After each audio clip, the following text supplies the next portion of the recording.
Hola, buenas tardes. Eh, Bienvenidos a la Biblioteca Gabriel García Márquez. Este viernes se cumplirán 5 meses que esta hermosa biblioteca se inauguró, empezó su andadura, con dos misiones muy claras. Una es la de trabajar culturalmente con la comunidad y la segunda es desarrollar una especialización, un programa de divulgación de la literatura latinoamericana. Es por eso que hoy es un día realmente especial, porque contamos con Graciela Huinao, que representa una de las culturas que menos conocemos, de tantas culturas que se reúnen dentro de esto que llamamos literatura latinoamericana, la cultura mapuche. Y para conocerla un poco más, para escuchar su obra, para conversar con ella, tenemos a la escritora María Ignacia Ibarra. Os pido un fuerte aplauso para ella.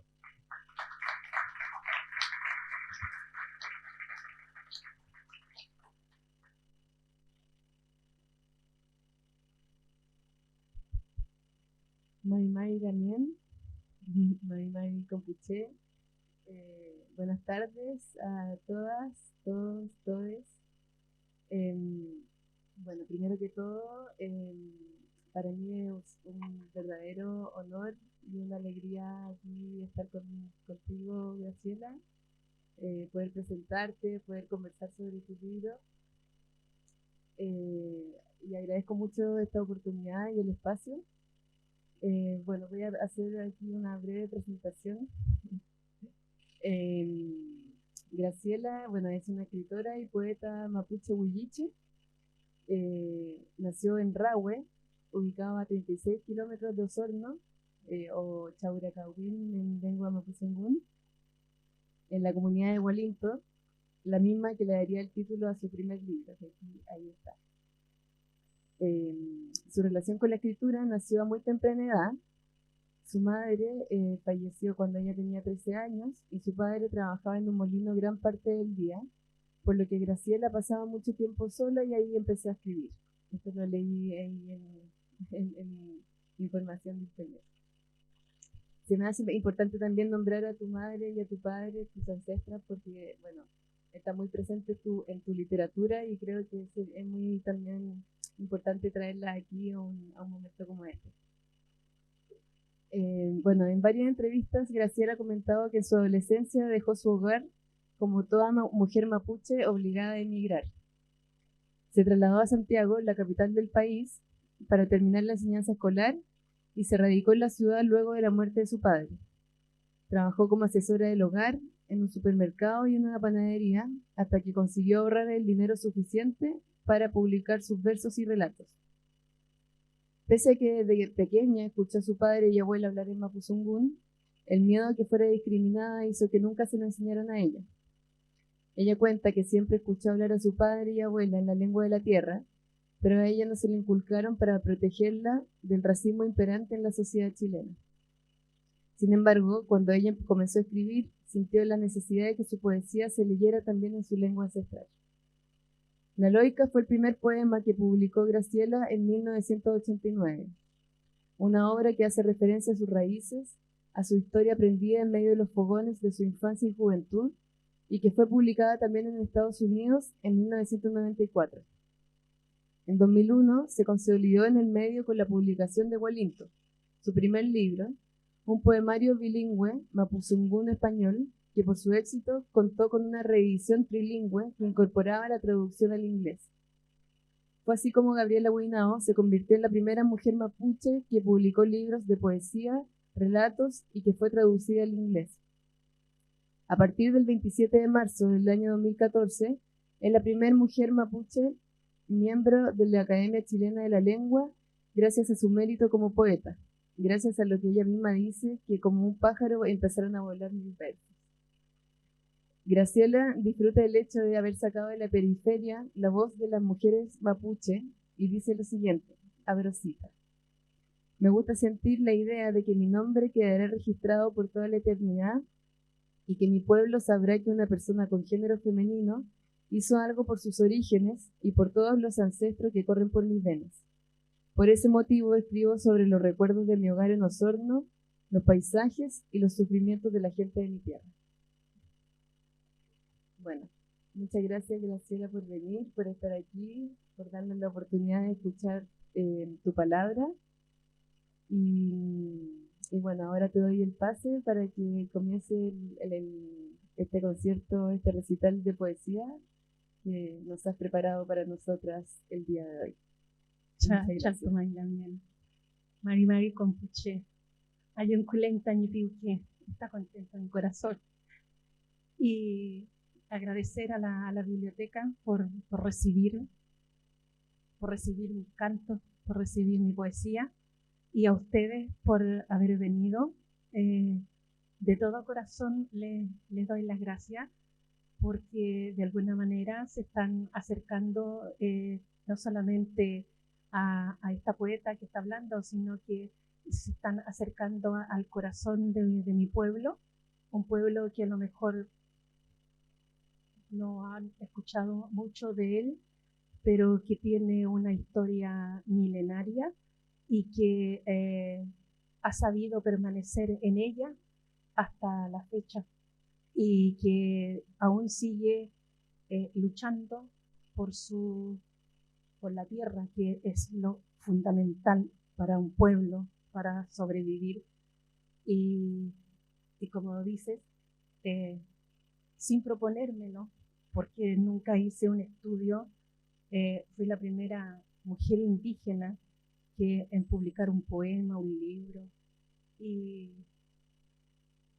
bueno, y eso hoy día me llena de orgullo porque fui como una punta de lanza que va abriendo, así que va un camino, y en el cual hoy día por ese camino transitan una treintena de mujeres poetas en lenguas originarias que se atrevieron a dar este paso, porque es un país en el cual vengo, la discriminación es muy grande, no solamente con los pueblos originarios, sino que a todo lo que es distinto y que se considera una raza blanca, y que los pueblos originarios somos como el lunar que está inserto ahí. Entonces, romper esta discriminación, primero como mujer, como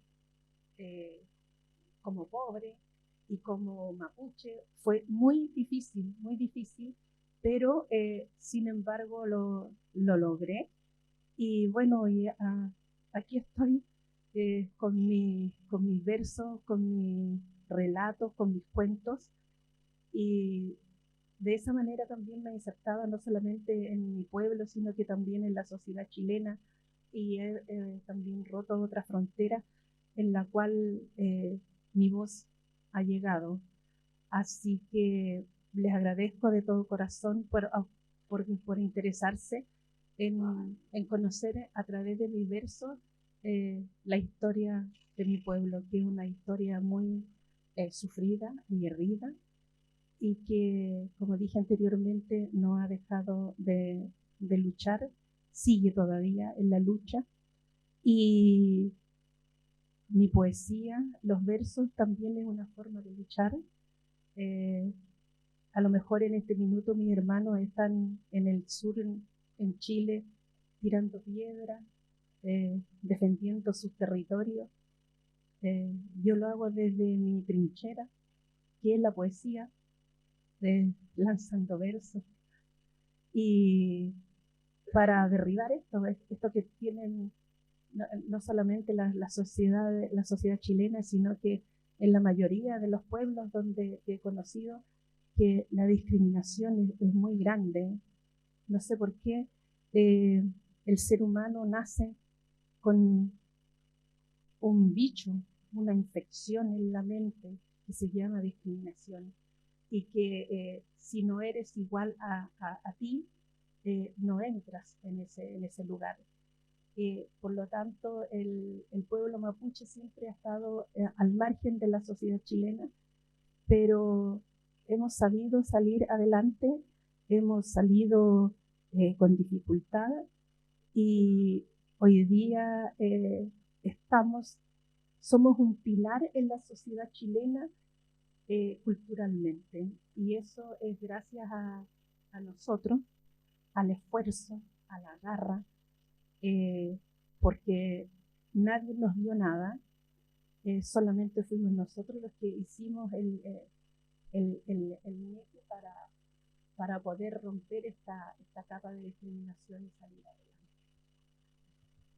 Bueno, no sé qué tiempo tengo o dispongo para leer.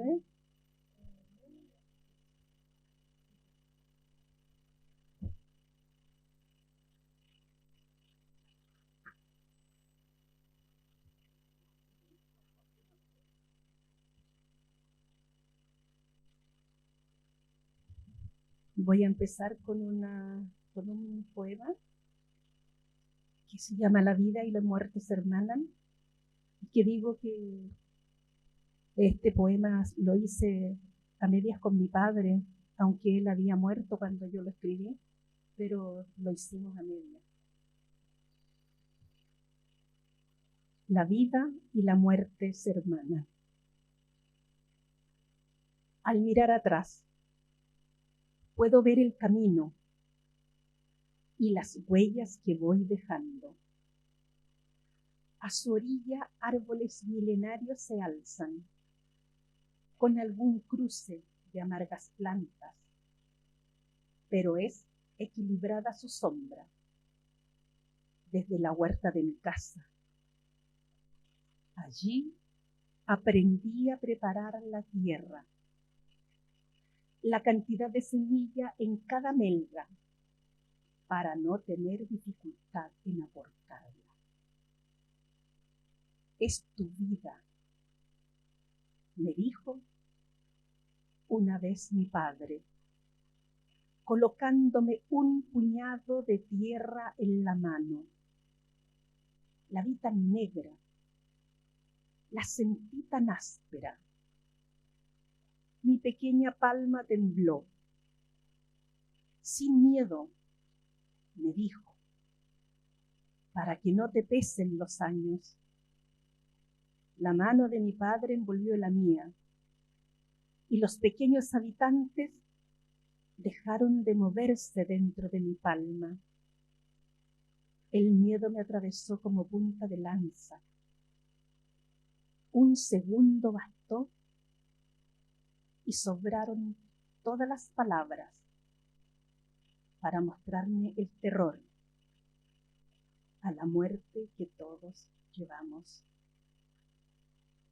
De enseñanza simple era mi padre, con su naturaleza sabia, al hermanar la vida y la muerte en el centro de mi mano, y no temer cuando emprenda el camino hacia la tierra de mis antepasados. Abrimos nuestros dedos y de un soplo retornó la vida al pequeño universo de mi palma. Este poema se llama La vida y la muerte se hermanan porque, como dije, lo hicimos a media. Aquí está su voz de él. Bueno, ahora para continuar voy a leer de mi libro Hualinto, el poema que se llama Hualinto, que en mi lengua madre significa lugar de patos huala. Los patos huala son unos patos pequeños originarios que solamente habitan en el sur de Chile. Es el pato huala, y que hay muchas representaciones de estos patitos de las personas que trabajan el barro, porque de la caza indiscriminada también estuvo a punto de desaparecer, pero ahora hace muy poco en el río Rahue había una familia de patos huala, como 40 años que no veía una, y nuevamente volvieron. Así que este libro, este poema se llama Hualinto, el que, como dije, da origen al título de mi libro, y dice así: un niño tiene que haber pintado las pampas de Hualinto, por la forma de sus árboles, lo simple en su geografía, sus rucas porfiadas al tiempo se levantan en resistencia día a día. Allí engendraron mis ancestros, para que la historia continúe. Mi abuela, Almerinda Loy Cachilet, se levanta de esa tierra a esculpir golpe a golpe una macabra escultura. 3 chilenos embistiendo a caballo a una mujer huilliche en su 8º mes de embarazo. Hacha en mano, abuela, defendiste tu tierra, cerraron tus cicatrices y yo abro este poema. Fue el día que el diablo se instaló en su puerta, me dijo, y de lo heroico de tus manos yo aprendí a querer mi tierra. Camina en paz junto a tus abuelos, que Hualinto hoy duerme como un perro echado a los pies de la Cruz del Sur. Abuela. Ese es mi poema titulado Hualinto. Y al finalizar esta lectura lo voy a hacer también en mi lengua madre para que escuchen el mapudungún. Ahora voy a recitar un poema que le escuché en la voz de mi padre, porque su abuelo, el abuelo de mi padre, estuvo en el último levantamiento huilliche del año 1883 al 81. Y en ese levantamiento él tenía 21 años, pero él cuando se fue a la guerra tenía como 14 años. Y mi padre siempre lo recordó porque él me decía que su abuelo había defendido las tierras para mí. Entonces yo le hice, me acordé de él y le hice este poema y se llama Los cantos de José Loy. Quiero también decirle que él solamente se llamó Loy, igual que su mujer era Catrilé. Y cuando ellos se murieron, los cementerios indígenas habían pasado a mano de la Iglesia Católica. Entonces tenían que colocarle un nombre al morirse. Y a él le pusieron José, pero él nunca en vida supo que se llamó José. Igual mi abuela, igual su mujer, le pusieron Manuela, y ella nunca supo porque tuvo que hacerse en el minuto cuando lo iban a enterrar, se tuvo que hacer una reunión para definir el nombre que le iban a colocar. Y son cosas que todavía estamos a veces pasando, pareciera que fuera miles de años atrás, pero estoy segura que hoy día con los nuevos mapuches que están naciendo y que se están colocando sus verdaderos y originarios nombres, a lo mejor el día de mañana cambia un régimen y puede que no tengan nombres para ser sepultados. Los cantos de José Loy vuelven en primavera, donde el campo generoso honra con los árboles el paso inmortal de mis abuelos. Los cantos de mi padre, cuando borracho de sueños, en el país de mi infancia, me enseñaba la ruta que siguen las estrellas. A veces, lágrimas traían las noches de invierno al enseñarme a descifrar los cantos de la montaña, a comunicarme con los pájaros en su idioma infinito y a entender el mensaje del viento en remolinos sobre el río. Ahora, acuñado sus cantos a mi vestido, digo, la primera escuela de mi raza es el fogón en medio de la ruca, donde arde la historia de mi pueblo. La ruca es la casa.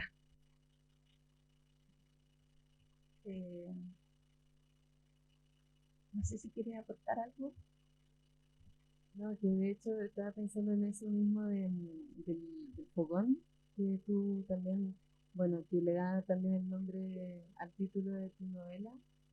Y justo yo, en el momento en que comenzáramos a hablar, le iba a traer esa idea, en realidad, como la idea de conversar en un fogón, lo importante que es el fogón dentro de la ruca y en donde se genera una conversación y donde se genera este calor del hogar.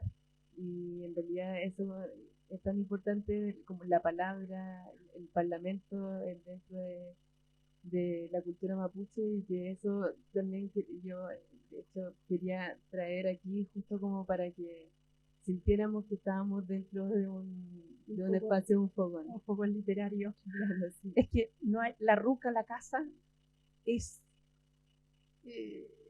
tiene que tener un fogón. No es impensable no tener un fogón en el cual los ancianos se ponen a contar alrededor de él historia. Y así hemos hasta el día de hoy escuchado la historia del pueblo mapuche, y no solamente en el lado chileno, sino que en el lado argentino también. El pueblo mapuche es bioceánico. Hace poco hubo me estoy recordando, en Argentina no le gustó que le dijeran el Gualmapu, porque ese era nuestro verdadero nombre, es decir, Gual es universo, el Mapu el universo, el universo mapuche. Entonces a las autoridades argentinas no le gustaron que se aplicara en Argentina el Gualmapu, pero existe, entonces no lo pueden borrar, algo que ha sido por miles de años. Voy a leer un poema que también, como tú dijiste, yo lamentablemente perdí a mi madre y tuve un gran padre que me terminó de criar. Y por eso es que siempre yo lamento tanto no haber conocido más a mi madre, pero lo poco que la conocí era una gran madre, una gran mamá, a la cual yo aún de repente lloro, y mi poesía está más inclinada hacia mi padre porque con él pasé muchos años juntos, y a veces cuando él llegaba del trabajo, él salía a las 7, llegaba a las 7:30, lo esperaba con el mate y tomábamos mate y él ahí me contaba la historia y salíamos a estar horas a la orilla del fogón y del mate. Así que este poema también es de mi papá, se llama A filo de hacha. Los rayos del sol amenazaban la montaña con abrazarla lentamente. En ese juego estaban, mientras seguía la huella del camino por donde iba mi padre. El rocío caía bajo su tranco firme, y aunque ciertas gotas eran tibias, él siempre cuidaba mi paso. Llevaba al hombro un hacha y de la mano que siempre me sujetaba, ahora iba enrollado un lazo. Antes que el sol nos diera, llegamos a la pradera del Bajo. Allí estaba, con sus brazos apuntando al cielo, con su música de hojas tan propia cuando se revela. Di una vuelta alrededor de su tronco y mi padre estaba allí, con una rodilla en el suelo. A dos manos apretaba su viejo sombrero. Me asusté. Nunca había visto a mi padre tan pequeño. Dijo una oración en mapudungún que no entendí. Sin embargo, me transmitió la pena de ese árbol que vio nacer todas las generaciones que corren por mis venas.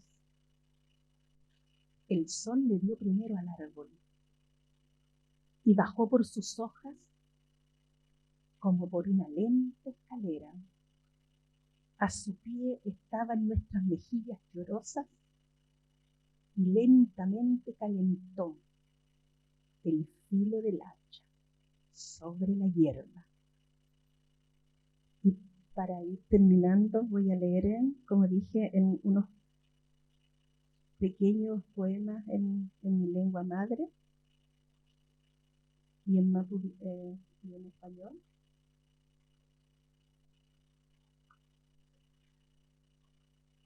Chifun, punconi tamicugumeu. El fruto se quedó en semilla en tus manos. Aculuchi bueno enchemeu muñalculun quiñe wangulen. Cuando el cielo llegó hasta mí, dejé escapar una estrella.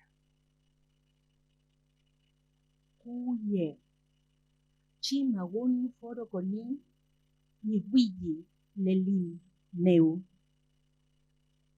Lágrimas. La lluvia penetra huesos al sur de mi mirada. Tañi chao ni dungun, ni umun ni nochi dungun meu, en tu quien ni dungun, alun uchipun meu, apun ni ami. La voz de mi padre, en lenguaje indómito, nacen mis versos de la prolongada noche del exterminio. Chifilcun, traf inche, petueñu maluguita ni antneu filqueantu. La lagartija, ante mí, entibia su carne con mi sol de cada día. Salmo guadanca melipataca ayamari epu. Turpugunel, choquinche no felinchin, huelu, languño quein, cruz niedvaneu. Salmo 1492. Nunca fuimos el pueblo señalado, pero nos matan en señal de la cruz.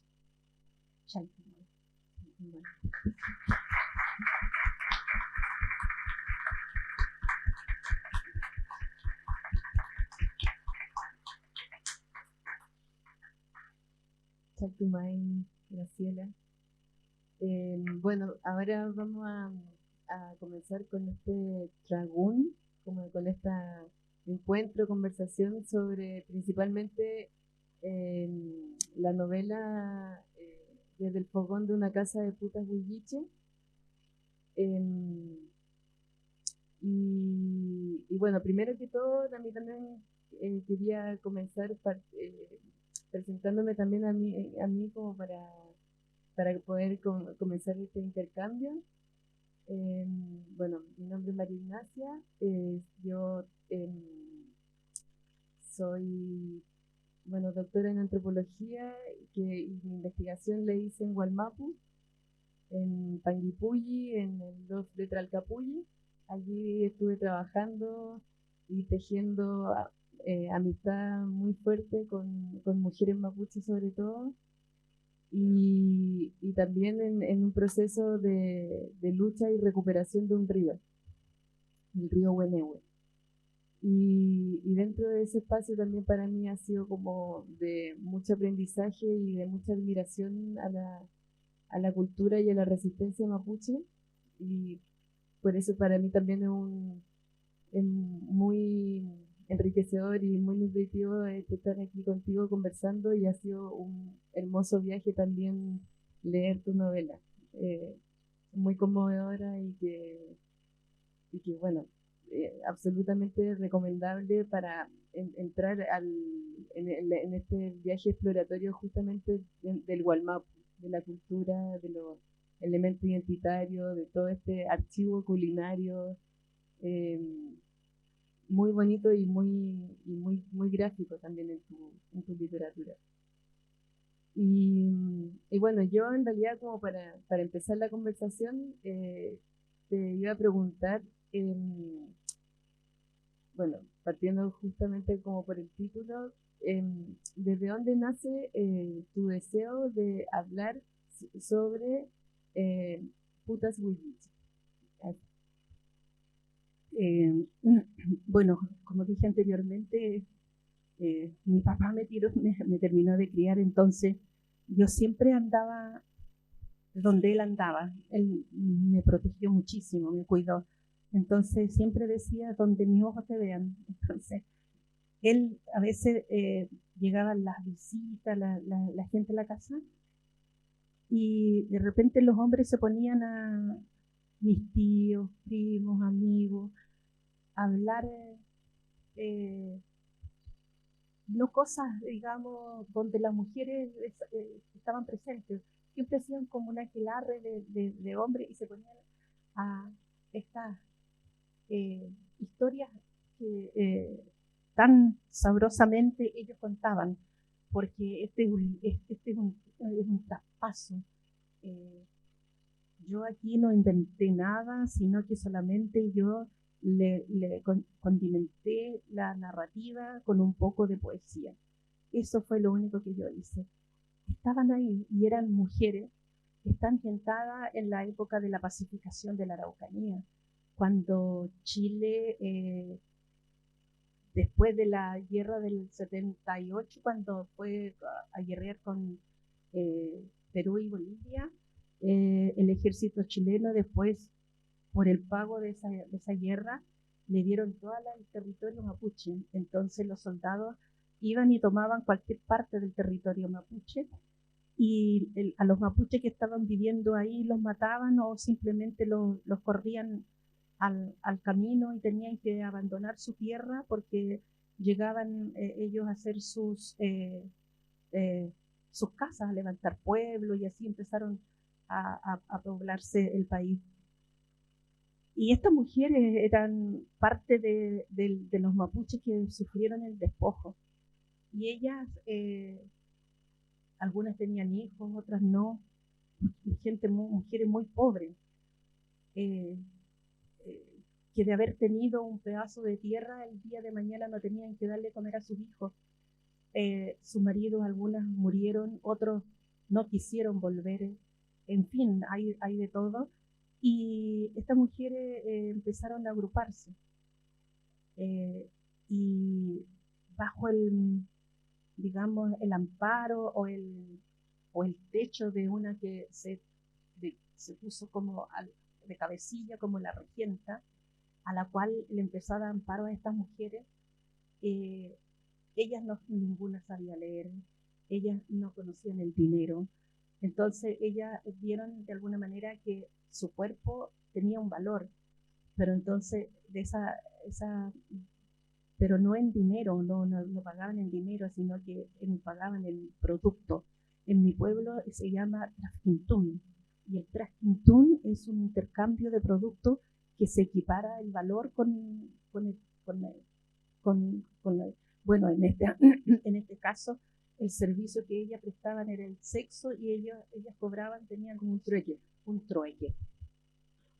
Entonces empezaron a ver que de esa manera podían alimentarse ellas y podían alimentar también a sus hijos, y algunas a enviarle comida al resto de la prole que quedaba botada por cualquier parte. Y por papas, porotos, por arvejas, e incluso se llegó a decir que los mapuches, ellas fiaban, entonces fiaban por un saco de trigo y cuando aún no se preparaba la tierra para plantarlo. Entonces era una cosa bien se daba esa dinámica de repente media picaresca. Otros también llegaban al hombro con una gallina, con los huevos así, y se lo dejaban encima. Había muchas maneras de pago, pero solamente en producto, no se conocía el dinero. Posteriormente, cuando empezaron a conocer el dinero y empezaron a vender el licor dentro del prostíbulo, ya la cosa empezó a cambiar y empezaron a tener más solvencia económica. Ya sus hijos no pasaron hambre. Y estas mujeres, yo lo único que hice fue agruparlas, porque algunas andaban por acá, medias. Entonces, yo siempre digo, y lo vuelvo a repetir, que este libro es como un telar. Es como un telar, porque yo veía a mi abuela cuando se ponía de rodilla primero, porque el telar son muy largos, empezaba de abajo, después le ponían una banquita muy pequeñita y así iba escalando en el telar. Y yo miraba los dibujos y ella me decía los diseños, lo que decía el dibujo. Entonces yo vi que estas mujeres estaban en ese telar literario, y que ellas me entregaron la punta del hilo, el cual fui yo tejiendo y lo fui armando. Este no era su título. Este se iba a tener el nombre del cabaret, La Trompa de Pato, así se llamaba. Y el título era de bajada, desde el fogón de una casa de Putahuilliche. Y yo no me había nunca sacado un premio allá en Chile, y recibí un premio por este libro cuando estaba en papel. Uno postula y me dieron un premio, pero me mandaron una carta de una ministra de la época, en la cual la ministra muy respetuosamente me dice que le baje la bajada y que solamente le ponga el título La Trompa de Pato. Entonces yo me sentí ofendida, porque yo, si hubiese sido un escritor chileno, no lo hubieran cuestionado, pero yo era india, entonces ellos tenían que dirigirme como yo tenía que escribir, y no solamente en este libro, sino que en todos mis otros libros. Y yo dije un par de palabras gruesas contra la autoridad. Esperé a que me dieran el premio, porque si no, capaz que no me lo dan. Y borré La Trompa de Pato y subí la bajada. Y así quedó el título. Después tuve la oportunidad de hablar con esta señora, con la ministra. Era su firma. Y le comenté, y ella me dijo, ¿cómo se te puede ocurrir, Graciela? No, mis asesores. Ah, bueno, ya le dije, pero eso fue lo que ocurrió. Y se lo conté tal cual le estoy contando acá. Entonces, por eso es que así se llama, y ahora ya está inserto en la cultura literaria de Chile. Entonces ya nadie cuestiona como me cuestionaron al principio por escribir esta novela. Sí, es que de hecho, cuando ahora estuve investigando más sobre tu libro, llegué a una portada del diario, de un periódico del sur de Chile del 2010, del diario Austral, que decía algo así como Osornina presenta un libro de temáticas muy candentes, o no sé, como Osadas, parece. muy osadas. Así, sí. Y entonces yo también te iba a preguntar eso, o sea, ¿cómo se recibió en tu comunidad y en el territorio justo estar hablando de temáticas que quizás eran bastante más vanguardistas o para los ojos de quizás de un territorio que podría ser más conservador en ese sentido? Muy vanguardista, porque estaba Yo cuando hice este trabajo me puse a investigar, yo investigué 5 años, estaba ahí en la biblioteca y fui a ver en el Archivo Nacional cuántas mujeres habían escrito sobre la prostitución, novela, cuento. Encontré un poema de la Teresa Calderón que habla de la prostitución, no en sí habla una prostituta, sino que habla sobre la prostitución y ninguna más. En esa época, el 2010, no, nadie en Chile. Yo dije, me estaba dando un poco de miedo y me metí al registro de los hombres y apareció así una lista, pero era interminable. Entonces, en realidad yo sentí un poco de susto porque era una novela y no era un poema. Entonces, y yo siempre a ellas le digo a mis chicas, le digo yo a mis chicas, porque ellas me han dado de comer en los momentos más duros, me han dado de comer, entonces yo le digo, le dije en esa época que ellas me ayudaran, que ellas eran mi pilar, le dije yo, porque yo hablo con ellas, no importa que me digan que estoy loca, yo hablo con ellas y les pido permiso antes de poner en ese telar literario sus vidas, le pedí permiso y lo hice con el mayor respeto porque aquí no hay pornografía. Las palabras de sexo son las precisas, las que se pueden encontrar y yo creo que ellas fueron las que me ayudaron, me dijeron adelante, sigue adelante. Y así lo hice y hoy día este libro se lee en las más importantes universidades de Chile, como es la Católica, la misma Chile, la de Santiago, las que son del Estado. Ahí se está leyendo este libro. Entonces, hoy día digo, tan mal no tengo que haberlo hecho para poder, para poder estar en ese territorio. Sí, porque sobre todo eso, yo también creo que dentro de este libro tú hablas de la puta y de la prostitución de una manera muy delicada y porque también me parece muy interesante este cuestionamiento que tú también haces con respecto a la existencia de este intercambio, justo como este trafficking, de la sexualidad como por otro tipo de bienes y que era una forma que incluso se podía equiparar a otro tipo de trueque también y que luego cómo cambia también con en este proceso de colonización y que llegan palabras como, bueno, nombrar como puta o como el tema del pecado y eso también eh, cambian también justamente la percepción sobre el ejercer la prostitución como un trabajo sexual. Es que lo que pasa es en el pueblo mapuche, es decir, yo fui favorecida porque en mi núcleo mi madre no tenía ningún tipo de religión, mi padre sí. Entonces, la mayoría de las veces que me quedaba con mi mamá, yo jamás escuché decir Dios te va a castigar, o eso es pecado, o eso es malo, nunca. Entonces, para mí esas cosas no existen. Eh, yo sí vi, en mi cultura hay una palabra que se dice norche, que es ir en una línea recta, sabiendo todas las cosas buenas y malas que hay por alrededor. Y si uno quiere ser malo, es malo nomás, porque uno quiere. No es que nadie le esté diciendo como la religión católica que cuando uno hace algo malo le echa la culpa al diablo, le echa la culpa que se me metió y no, eso es mentira para mí.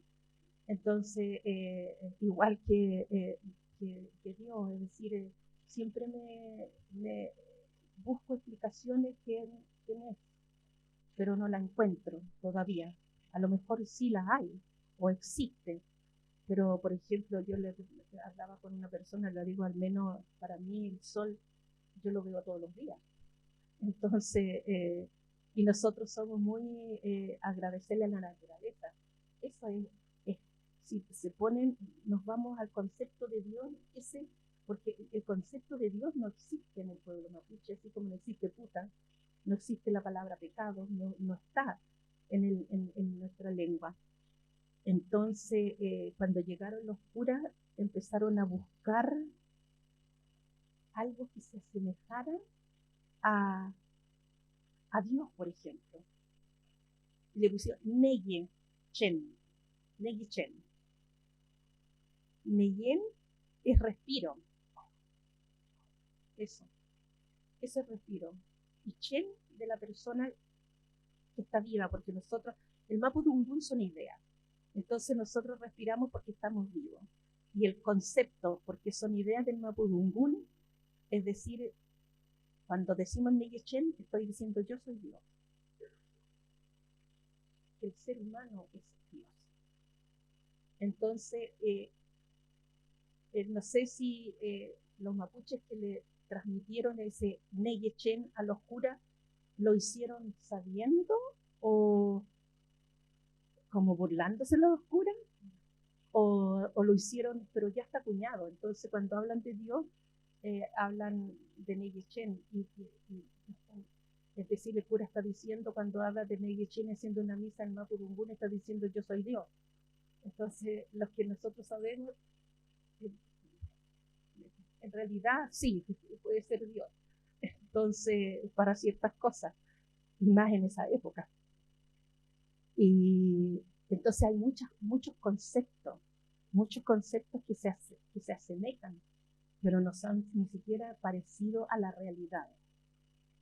Y el concepto de pecado no existe. Es decir, yo no puedo inventar una palabra para decir voy a pecar. Entonces, estas mujeres mucho menos. Hoy día, claro, yo lo sé que porque por los estudios que he tenido, pero ellas no tenían ni idea de lo que era el pecado. No conocían la palabra puta, ni maraca, ni nada, absolutamente. Entonces ellas lo único que hacían era el trasking de su cuerpo, eso era. Y para ellos no era malo, porque no tenían el concepto de pecado. Entonces cuando la gente lee este libro, ahí se da cuenta que no existe y no solamente en mi pueblo, sino que en la mayoría de los pueblos latinoamericanos dicen, por ejemplo, de los aztecas, el Dios de los aztecas, a lo mejor ellos tampoco tenían el concepto de Dios como lo tenemos nosotros, a través de la religión, de cualquiera que sea, pero le pusieron así y a lo mejor eran otras cosas, eran a las que ellos, no sé, le colocaban un nombre, pero como los primeros escritos en toda América fue a través de los curas, es que se empezó a acuñar estos términos. Y algunos sí son o corresponden, pero otros no corresponden completamente. Son una idea que uno lo deja pensar. Y eso también creo, bueno, algo que me llamó mucho la atención y también me dan ganas como bueno, conversarlo contigo, el tema de la casa de Remolienda, la casa de Huipa, este lugar del vestíbulo, en donde se dan toda esta, bueno, múltiples historias, experiencias, se van contando los diferentes relatos de cada una de las personas que pasan por ahí o que viven ahí. Y tú creo que también le atribuyes como una simbología a ese lugar, por ejemplo, cuando dices también que, bueno, algunas personas solamente hablaban la lengua cuando estaban aquí en este lugar. Bueno, ahí se hacían las ceremonias, los yuyipún, se hacían todas estas rogativas, se mantenía el tema de todos estos elementos identitarios mapuche, donde la solidaridad era como el pacto base para todas y todos las personas que estuvieran allí. Y también lo que era, me parecía interesante esto de que no dejaban entrar a chilenos. O sea, como los clientes chilenos no entraban solamente para la misma gente mapuche. y que luego cuando murió la mujer, la regenta, y que todo cambia cuando empiezan a entrar. Así como que querías eso, ¿qué busca representar también a nivel simbólico con este lugar? Es que la casa de la regenta, ella no era, si bien es cierto, era una campesina, una niña que fue violada. Ella no quiso nunca hacer un prostíbulo, ella quiso hacer una casa de acogida, donde llegaran todos estos hombres que lo habían arreado a las ciudades. Entonces ella hizo esa casa como de acogida, porque ahí lo único que había era cariño, ahí no hubo nunca una pelea, eh, se bailaba, se cantaba, pero todo era solamente del pueblo. Eh, porque la regenta así lo dijo y así lo dictaminó, pero después ella se murió y siguieron las hijas, y fueron las hijas que cambiaron este sistema, pero la casa nunca más volvió a ser lo que fue en esencia, que para ella no era un prostíbulo, porque no tenían el concepto de prostíbulo, para ella era una casa como de wifa, como tú dijiste, una casa de wifa, una casa alegre, y incluso donde habían niños, y donde se vivía una verdadera hermandad, porque todas las personas que llegaban ahí eran todas solas que llegaban. Entonces, si había un plato de comida, ese plato de comida lo compartían. Si habían 20 personas, las 20 personas se comían ese plato de comida. Es decir, a nadie le faltó nada. Y entonces, pero esta mujer era muy visionaria, yo la encontraba, porque ella siempre adentro del prostíbulo, ella eh, hacía respetar el ADMAPU, son las leyes que rigen al pueblo mapuche.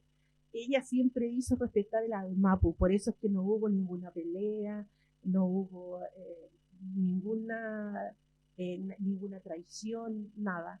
Entonces ella, al cerrar la puerta, ella misma lo dice, puertas adentro, ellas eran mapuche, y puertas afuera se mezclaban con la chiñura, dice, y ellas se reían de eso, porque decían chiñura de día y puta de noche, pero eso lo puse yo porque ellas querían decir que eran libres, porque ahí era la libertad, ahí todos tenían distintas maneras de pensar, hombres, mujeres, todos eran muy distintos, pero lo primordial era el respeto que se vivía ahí, siendo un prostíbulo. Y yo creo que por eso es que esta novela es distinta, porque no sé si llamarle prostíbulo, casa de puta, casa de remorienda, casa de wifa, porque en el fondo sí era, pero tampoco lo era.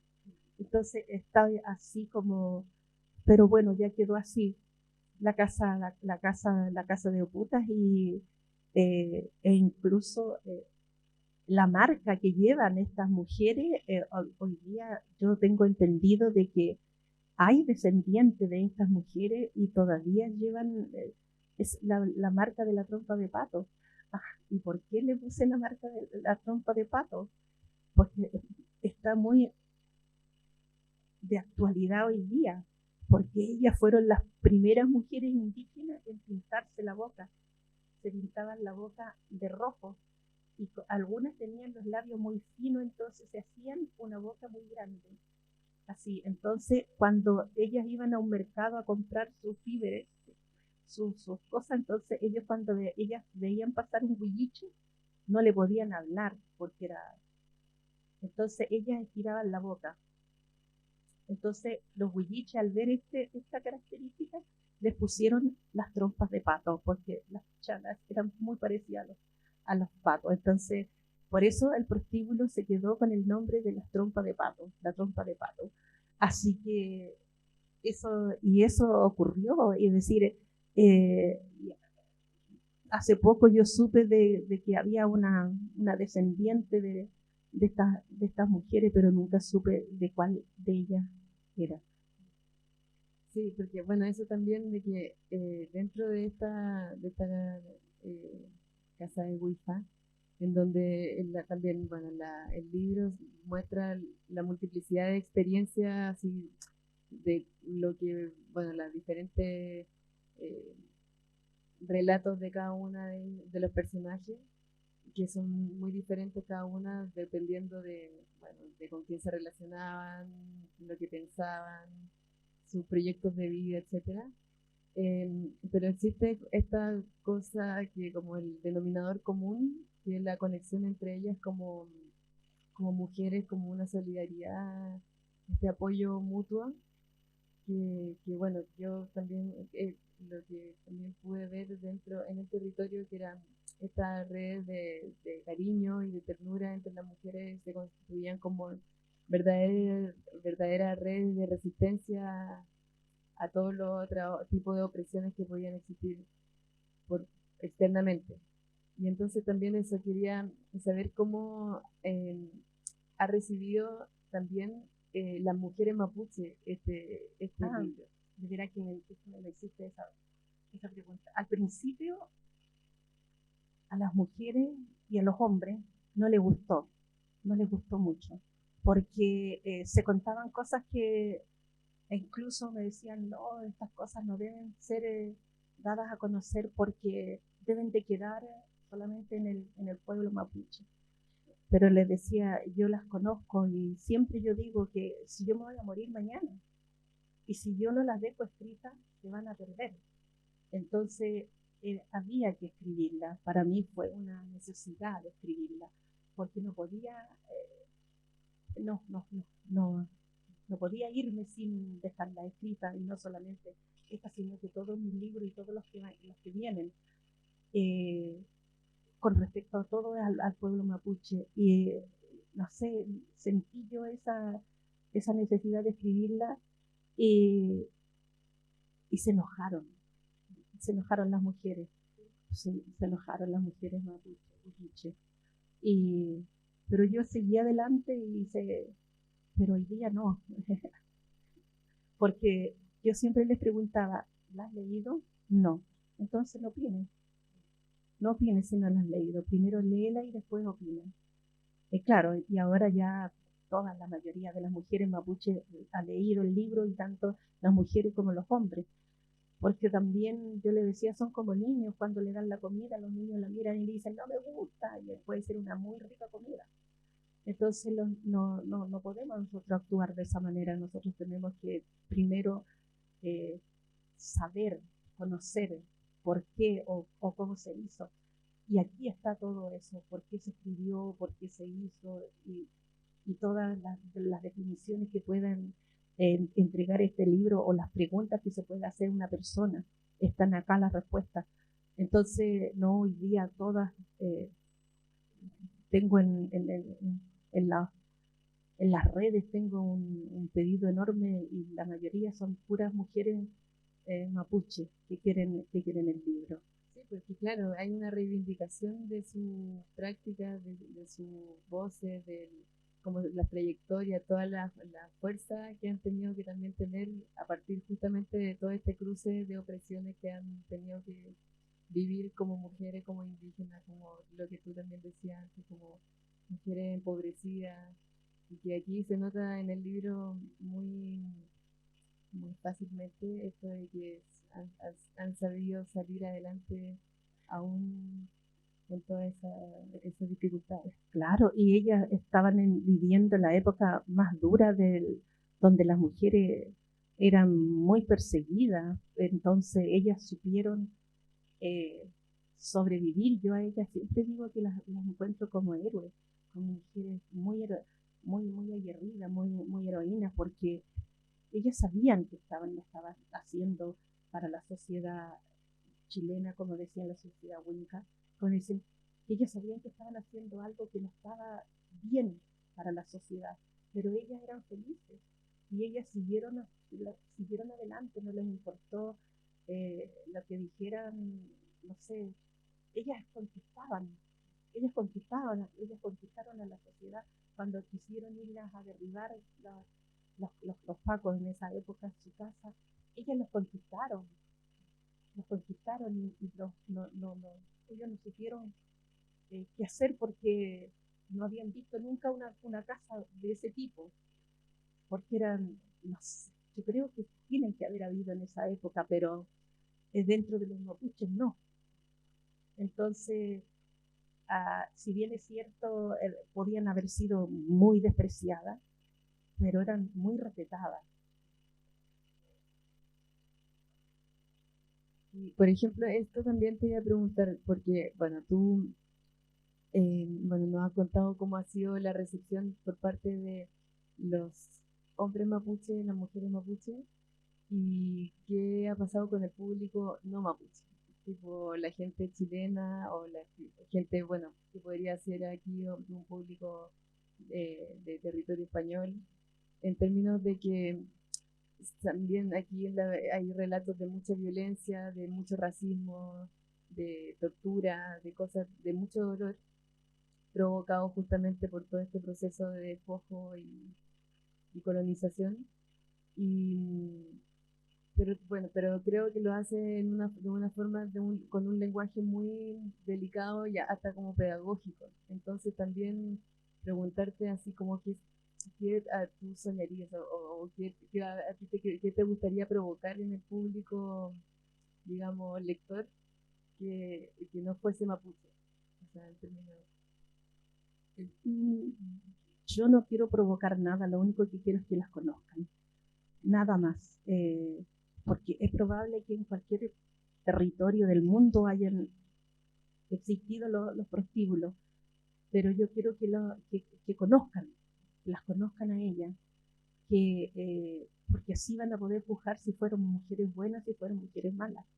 Y, por ejemplo, allá en Chile, a la sociedad chilena les ha gustado el libro, primero también, pero como así la miraban porque siempre habían habido estudios, al pueblo mapuche era como el pueblo aguerrido, pero también estaba esto, estaba muy escondido, entonces es parte de la historia, es parte de la historia del pueblo mapuche y también de otros pueblos originarios, es que no se atreven a contarlos nada más.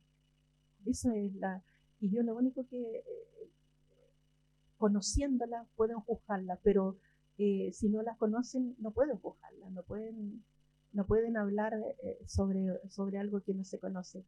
Y bueno, este libro ha roto todas las fronteras. Mucho también se lee en Estados Unidos, en las universidades, principalmente no en público, pero en las universidades lo están leyendo mucho, y cosa que yo nunca jamás imaginé. Pero no es yo sé que yo formo parte de esto también, pero de este libro, pero son ellas las, las que entregan sus vidas, son ellas las que arman este libro.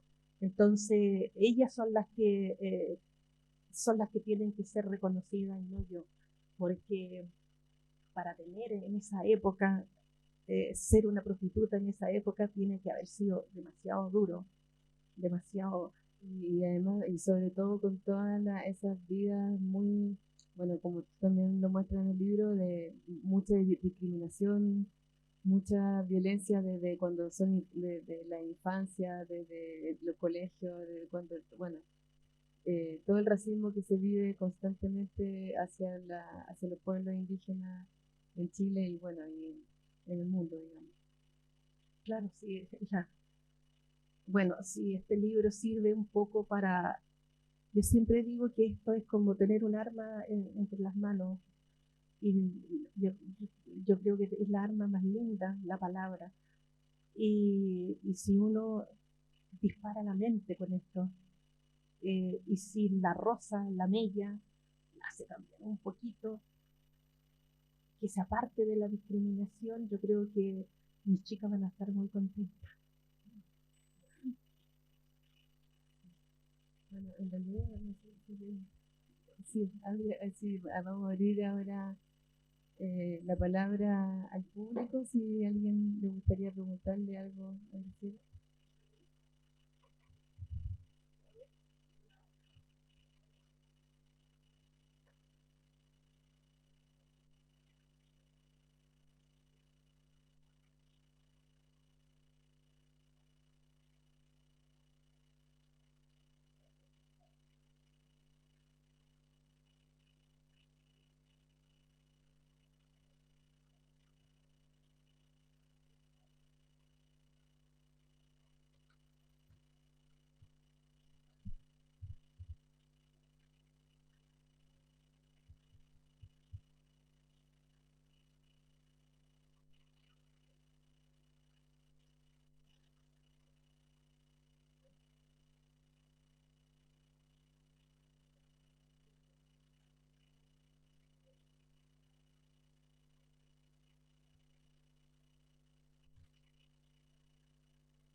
Tengo muy buenos amigos guayú, poetas. Bueno, mi nombre, claro, al nacer me pusieron Graciela, porque tenían que colocarme un nombre, pero yo me hubiese gustado haberme llamado Rayén, Vicarayén, Millaray, no un nombre indígena, o Ilcatufe, poeta. Eh, pero lamentablemente en esa época se prohibían los nombres originarios en el registro civil, no se podían colocar.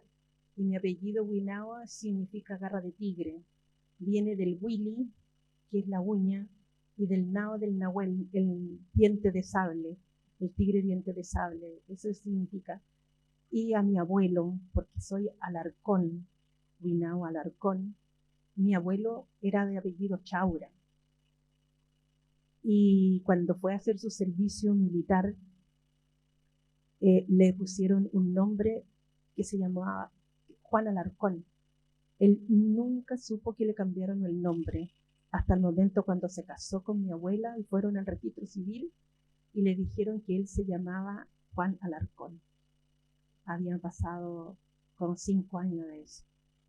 Pero bueno, así son las cosas que le pasan a los pueblos originarios, pero te aseguro que a ningún otro pueblo que no sea originario no le pasan estas cosas. Pero a nosotros sí, todavía creen que nosotros somos como marionetas, que pueden manejarnos con hilo.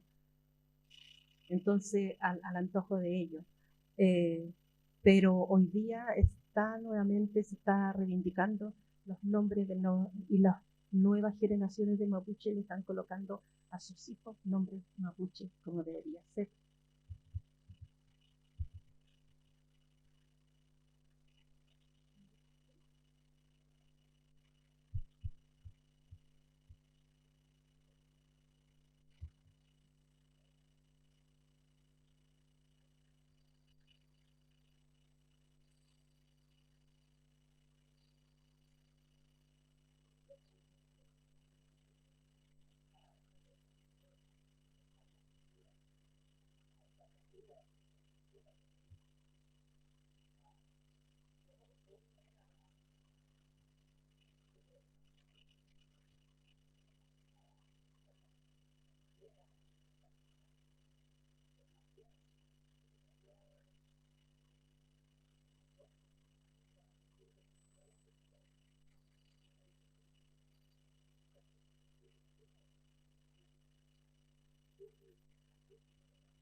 Bueno, la tuve es como la marihuana, la hoja de coca, se podría decir, es para volarse.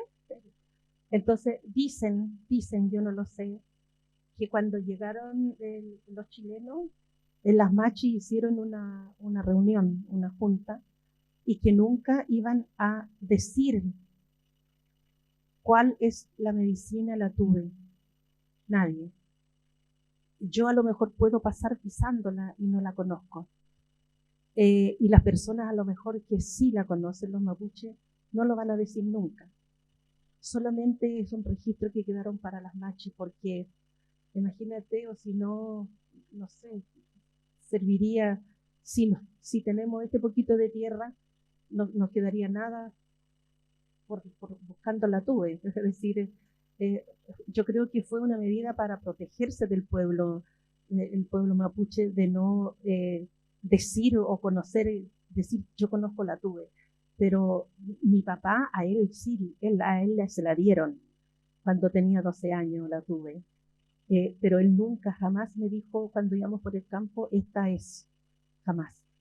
Porque él respetaba la palabra del machi, es decir, del machi o el machi, de no decirlo. Pero son códigos dentro del pueblo que están dentro del Almapu. Y hay cosas que no, yo sé que no se van a poder decir.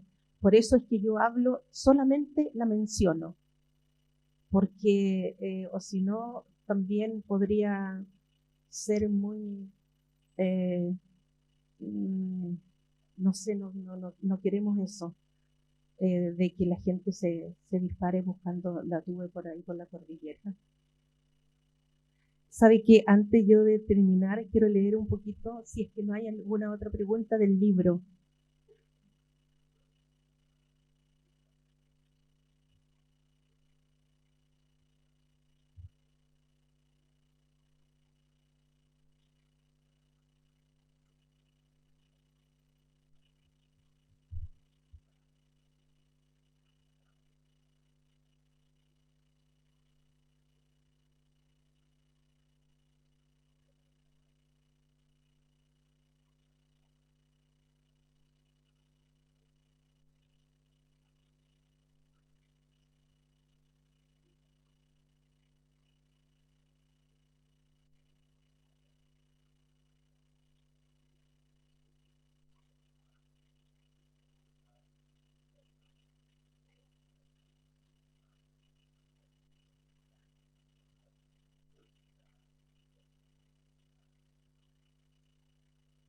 El mapudungún estuvo a punto de extinguirse hace 50 años, más o menos. Nadie lo hablaba y solamente se hablaba puertas adentro, en el núcleo familiar, muy poco. Mi padre aprendió el castellano cuando él tenía 12 años y lo aprendió a palo, porque tenía que aprender la voz celestial, que era el castellano, y tenía que olvidarse de la voz del infierno, que era el mapudungún. Entonces, somos una generación que fuimos negados de la lengua. Pero, sin embargo, yo como poeta y como escritora, cuando después ya empecé a trabajar con las letras, empecé a estudiarlo. Estuve 6 años estudiando mapudungún con una de las profesoras muy importantes de allá en Santiago, con Clara Antinao. Ella fue mi profesora por 6 años. Pero el gobierno ahora, yo soy huilliche mapuche del sur, están los pehuenches, las quenches, los picunches, hay diferentes, y cada uno tenemos una lengua común, pero tiene algunas diferencias. Entonces, cuando llegó el minuto, porque hoy día hay una mayor preocupación, voy a decir, por el rescate, no solamente de la lengua, sino por el rescate de los pueblos originarios, debería ser mucho más grande, pero voy a decir eso, y se unificó. Entonces sacaron del huilliche 5 palabras, del lasquenche 5, y se hizo el adunchefe, que es el alfabeto unificado. perdimos, los pueblos perdieron, pero ganamos porque no va a morir. Y hoy día ese es el alfabeto que se está usando el Ministerio de Educación, ese es el alfabeto que está usando en los textos, y bueno, al graficarlo ya no se va a ver, no va a perdurar. Y sin embargo se hicieron registros de estos diferentes pueblos para conservarlos solamente, pero no para darlos a conocer en hoy día los consultorios, los hospitales, todas las colegios, todos tienen el nombre en castellano y también en mapudungún, de una manera de ir dando a conocer la lengua. Pero en Chile el mapuche, el mapudungún es el más fuerte. No sé si es porque somos más peleadores, pero es el más fuerte y el que se ha impuesto más. Pero hoy día sí hay atisbo, digamos, pequeños señales que debería ser mucho más, porque es un pueblo milenario y es la cuna es de la cuna de la sociedad, es la mayoría de la sociedad chilena. Claro, exactamente. Y no existe, digamos, en la universidad hoy día se están preparando profesores, pero bueno, nunca es tarde, pero pasó un tiempo en que se negaba demasiado la lengua mapuche, y es risible porque la mayoría del castellano que hablamos en Chile, la mayoría tiene palabras del mapudungún y no saben que viene del mapudungún. Los chilenos creen hasta 10 puntos que son castellanas las palabras y son del mapudungún. Claro, entonces ellos creen que hablan un castellano puro. Bueno, si no hay otra pregunta, quiero leerles porque yo creo que ahora. Si alguien después quiere hacer esta parte del libro tiene una canción que yo la escuché en la voz de mi padre y no quise perderla porque él, cuando se tomaba un traguito, tomaba una guitarra, y mi mamá lo miraba bien feo y nos ponía a cantar unas canciones, y que seguramente él le traspasaron esas canciones de algún prostíbulo. Entonces dice: este huilliche en la escuela, además de aprender de los libros para alegarle a cualquiera, aprendió a tocar guitarra. Con su punteo las maracas no respiraban. Afinado su canto huilliche y huinca, a la hora de improvisar no lo paraba nadie. Su picardía adquirida en los últimos años lo hizo componer canciones que cada persona interpretaba a su manera, como por ejemplo su caballito de batalla, zorras con zorras se daban. Una canción que al ritmo del choique purrón, este originario cantautor riendo cantaba. Y aquí va la canción. Por el camino viejo, orillando la quebrá, por el amor de un zorro viejo, vide dos zorras peleando, las vide peleando para zorras con zorras se daban. La zorrita, guac, guac, la zorrúa, guac, guac, el zorrón desde lejos las miraba, se mordían, se olfateaban, a muerte las dos zorras se pescaban, el zorrón se lamentaba, guac, guac, zorras con zorras se daban. El puterío enloquecía con estas canciones, simulaban ser zorras peleando en medio de la sala, y los huilliches animando la gresca simulada, guac, guac, a las putas con sus voces asusaban. Chaltogay.